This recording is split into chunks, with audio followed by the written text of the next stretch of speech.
Letting the Lord do it was the pivotal theme of Pastor Jackson's ministry here at St. John Missionary Baptist Church. And it was based on Proverbs chapter 3, verses 5 and 6. That passage says, "Trust in the Lord with all thine heart, and lean not upon thine own understanding. In all thy ways acknowledge him, and he will direct thy path." And that's exactly the way he pastored this church. At every major decision, he would always use that passage in our conversations.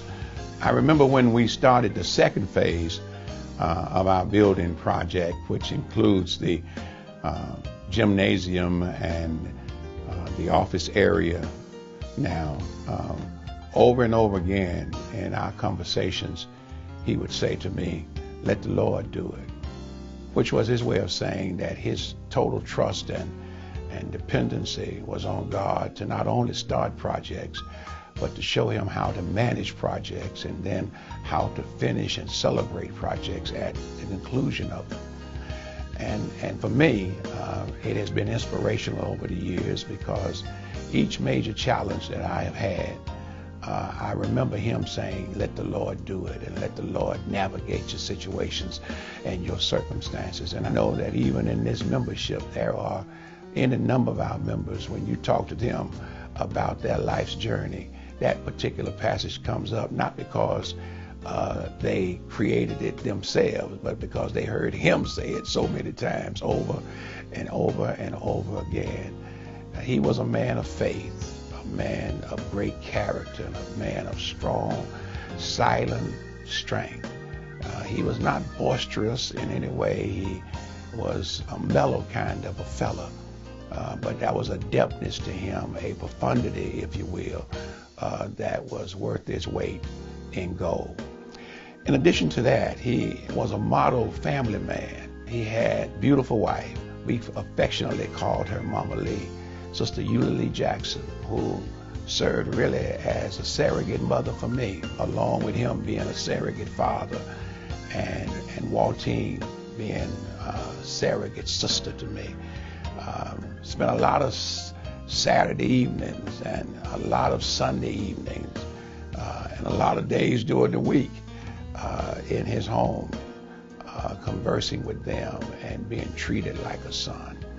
I had the privilege of serving as the eulogist for the majority of his family, his sisters and brothers, his daughter and his wife, and even when the Lord called him home, he wanted me to do the eulogy for his service. We grew to be so very, very close, and the years have been a blessing to my life and to my ministry, and so many other pastors and preachers outside of the context and frame of this church.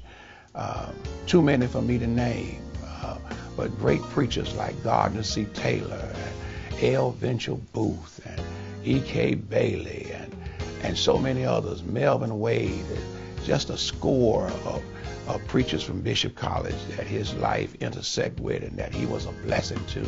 And even around here in Oklahoma City, you got John A. Reed Jr. and so many other guys around here that Pastor Jackson blessed and whose ministry was a blessing to them. He exposed them, gave them opportunities. Legendary voices like Manuel Scott Jr. That Pastor Jackson used to bring here and preach at St. John Missionary Baptist Church, and introduced him to the Southern Baptist Convention, and he started preaching all over the world because of that. Harry S. Wright, my dean of Bishop College, was another one of the great voices, and also was a contributor to recommending me to come here to St. John and work under him. It's been a blessing of my life, and I will always be grateful to him for the opportunities that he provided. There's not a day that go by for me that I don't miss him. For he allowed me in those early years to bask under the sunshine of his blessing. He brought me into this church and shared his blessing with me, and I will never ever forget that.